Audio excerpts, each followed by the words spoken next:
It wasn't the end that Blue Jays fans wanted, but it was certainly more than pretty well everyone expected. Dodgers in 4, or at the very most, a gentleman's sweep in 5 like the Yankees fell victim to in 2024 was the most commonly heard prediction. And given how good the Dodgers pitching staff looked as they steamrolled through the wildcard round, NLDS, and NLCS, the predictions on paper certainly seemed to make a lot of sense. But instead, we received one of the best World Series battles in the league's history, culminating in a Game 7 that will undoubtedly go down as one of the most nerve-wracking and entertaining that the sport has ever offered. But how exactly did the 2025 Toronto Blue Jays manage to not only get to this point, but also put up pretty well as much of a fight as any team can in World Series defeat? Was it simply a lot of luck, as Blake Snell loosely suggested regarding the outcome of World Series Game 5 specifically? Or were so many of us wrong in never giving this team the role of favorites at virtually any stage in these playoffs? Were the 2025 Toronto Blue Jays lucky or good? Coming into the 2025 MLB season, nearly everyone, diehard Blue Jays fans included, had relatively low expectations for the team. In ESPN's annual preseason MLB prediction piece, the Blue Jays received only one of a possible 28 votes from their baseball analysts to win the AL East, or even claim one of the 3 AL wildcard spots. On CBS Sports, all 6 analysts had them finishing either 4th or 5th in the AL East and being on the outside looking in when it came to October. And even of those who work locally and cover the team, only 3 had them making the playoffs as a wildcard team, and none of them saw them accomplishing much of anything come October. Given how 2024 went for the Blue Jays, this wasn't really a surprise. The team finished last in the AL East with a 74-88 record, a 15-game regression from their 89-win 2023 campaign, and 18 games worse than their impressive 92-win season in 2022. The once seemingly wide-open competitive window led by Vladimir Guerrero Jr. and Bo Bichette seemed to be coming to a tragic end, with 0 playoff wins to their credit. And with 2021, the year they put up an incredible plus 183 run differential. Had Vladdy and Marcus Semien finished 2nd and 3rd respectively in AL MVP voting, and also boasted a Cy Young winning Robbie Ray atop their staff, being the Blue Jays lineup best capable of going on a deep run, only to painfully miss the playoffs by 1 game. So how exactly did this 2025 team do what we all had the privilege of witnessing? To start to answer that, let's begin by looking at who this 2025 Toronto Blue Jays team was made up of.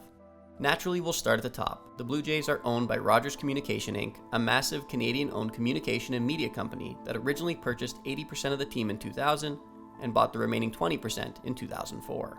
Initially, the ownership group seemed hesitant to invest heavily in the team when it came to payroll, something that outside of the 1992 to 1995 push, where the Blue Jays consistently sat among the top when it came to team payroll, Blue Jays fans have become used to. Combine that with the general difficulty in convincing top-tier MLB talent to play north of the border, and you have a recipe for mediocrity at best. However, gradually over the years, the communication giant has selectively opened their deep pockets, helped substantially by the success of the 2015 and 2016 teams and the financial opportunity that was experienced when an entire country got behind the team once again. The 2025 Blue Jays had one of the highest payrolls in the league, which you think would make their success less of a surprise, but a deeper dive reveals that a good portion of that was tied up in aging veterans like George Springer, Chris Bassett, Kevin Gausman, and the big gamble on one of the league's Cooperstown-destined ultra veterans, Max Scherzer. Despite that on-paper less than ideal allocation, in 2025, ownership was undoubtedly more than willing to do their part to make this team really good, and there was no real financial reason for luck to get involved. So let's move on to management. At the top lies the president and CEO Mark Shapiro, who came to Toronto from Cleveland in 2015, and named Ross Atkins the team's 6th general manager in franchise history later that same year. The duo inherited a team that just captured the nation with an iconic bat flip, but ultimately fell short against the unbelievable bullpen of the Kansas City Royals in the ALCS. The timing of the new regime was certainly surprising to say the least, especially given that the largely beloved duo of Paul Beeston and Alex Anthopoulos that they were replacing had just snapped a 21-year playoff drought. But bigger picture, it made a bit more sense. The team was looking for more than just an on-field leadership team. They were looking for an architect to rebuild an aging stadium and create a more robust and profitable fan experience, something they believed Mark Shapiro would be the best fit for. And when it comes to strictly renovations within the Rogers Center, is something that most fans would agree he spearheaded successfully. On the field coming into 2025, Blue Jays management was under a fair bit of scrutiny, and for, in my opinion, very good reason. An aspect I will fully tackle in a completely separate video soon, because of how much I have to say about it, But for now, let's look at the bigger picture. After back-to-back, albeit short playoff appearances in 2022 and 2023, the Blue Jays flat out stunk in 2024, wasting another of the final years in what was supposed to be a magical window of Guerrero Jr. and Bichette-led contention. The team was now entering the official final year of team control over both, and as of opening day 2025, neither was signed to an extension, with Guerrero's camp stating that the sides were unfortunately still quite a ways apart, and that he would now focus on baseball rather than contract negotiations. Flash forward a few weeks, and the 26-year-old signed on the dotted line for a whopping $500 million to become the proverbial face of the franchise for another 14 years. But even with Guerrero now locked up, the team really didn't do much to bolster their roster and give fans hope for a prosperous 2025 campaign. The biggest offseason acquisitions were a defense-first infielder in Andres Gimenez, a one-year flyer on Mad Max Scherzer, an expensive high-leverage reliever in Jeff Hoffman that other teams passed on due to injury concerns, and slugger Anthony Santander, a deal that many fans, myself included, believe management to have been bullied into making given the online backlash from fans and the media because the team had not addressed the glaring lack of power in the lineup. Even with those additions, the opening day Blue Jays looked like a team with far too many unproven fringe platoon players that collectively would play good defense but struggle to score runs, just as the 74-win 2024 team did. Luckily for management, a healthy number of those fringe and/or platoon-type players either turned in career years or took massive strides in their development, ultimately playing a fundamental role in the team's overall success. Guys like Addison Barger, who broke out and slugged 21 home runs along with 32 doubles, Nathan Lucas, who in his age 31 season finally cracked the regular big league roster in a big way, and Ernie Clement, whose impact was felt all year round, but was put on display for the whole world to see in the postseason when he not only put together a 13-game hitting streak, but also set a single postseason record with 30 hits. These unexpected contributions that played a huge role in making this team so difficult to face are why I personally feel that when it strictly comes to management and team construction, the success of this team was rooted quite heavily in luck, despite of having a lot of money to work with. So now let's move into the dugout, where John Schneider, Blue Jays organizational lifer, was entering his fourth season, third full season, as the big team's manager, with DeMarlo Hale, the beloved Pete Walker, the legendary Donnie Baseball, the muscular new addition in David Popkins, and what seems like 400 other support staff and analytic nuts, as has become the norm in many MLB organizations these days, all by his side. John, much like those he reports to, although not quite as much, has been the recipient of quite a bit of scrutiny for a number of his managerial decisions and approaches. Some question his over-reliance on analytics and matchups, with the 2023 wildcard decision to pull a flat-out dealing Jose Barrios because the numbers said so, standing out to many as the pinnacle of that ineptitude, while others question his bullpen management skills, a weakness that reared its ugly head again in this postseason when he elected to bring in Brendan Little in a pivotal Game 5 versus the Seattle Mariners, despite the entire country of Canada clamoring for anyone but him when it came to that move. But no manager is perfect. Even those that Blue Jays fans now largely look back upon fondly, like Cito Gaston and John Gibbons, made their fair share of questionable decisions that backfired. Do I personally wish that John Schneider made a few more decisions from what he's seeing on the field rather than what the numbers suggest without having Max Scherzer needing to yell at him? Yes. But do I also think that John Schneider and his staff did a masterful job at building a true brotherhood and an environment that allowed so many players to exceed expectations?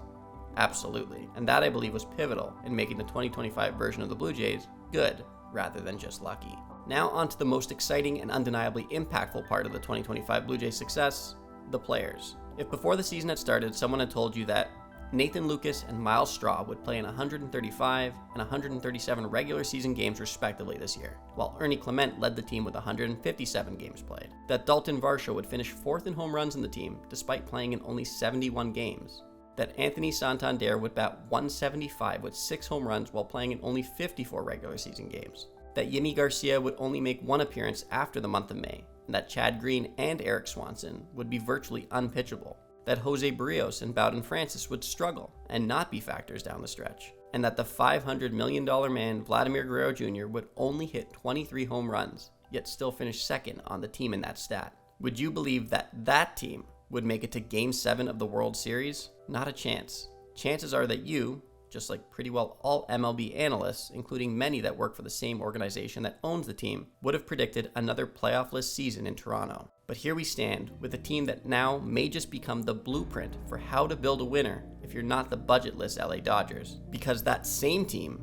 hit .265 as a group to lead the league, and their 1,461 total hits were 35 more than the second best Philadelphia Phillies. Consistently put the ball in play by having the second fewest strikeouts in the league at 1,099, 364 times fewer than the big bad Yankees, and even 254 times fewer than the now back-to-back champion LA Dodgers. They kept guys off the bases by collectively striking out the 6th most opposing batters while playing incredible defense, with 5 players being nominated for a Gold Glove, including Ernie Clement being nominated at both third base and the utility position. And most importantly, tore the cover off the ball, played elite defense, and relentlessly put pressure on their opponents throughout all of October when the lights shone the brightest. That team sounds like a World Series caliber club, and it was. And for managing to accomplish that with a collection of talent that pretty well all outsiders deemed incapable on the outset, and also consistently doubted throughout both the regular and postseason, is truly remarkable.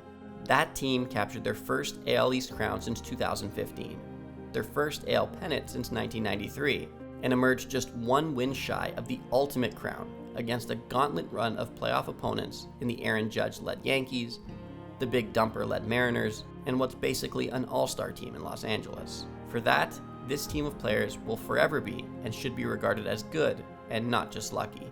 In fact, very, very good. And I feel privileged as a lifelong fan to have gotten to witness it, regardless of how things end up looking moving forward. So what's your take on the 2025 Toronto Blue Jays? Do you think they were a good team deserving of more credit throughout, or were they just lucky to have pulled off what they did? Let me know in the comments and be sure to subscribe. I may be new on the scene, but I plan on delivering a lot more MLB content just like this, so why not be an early adopter?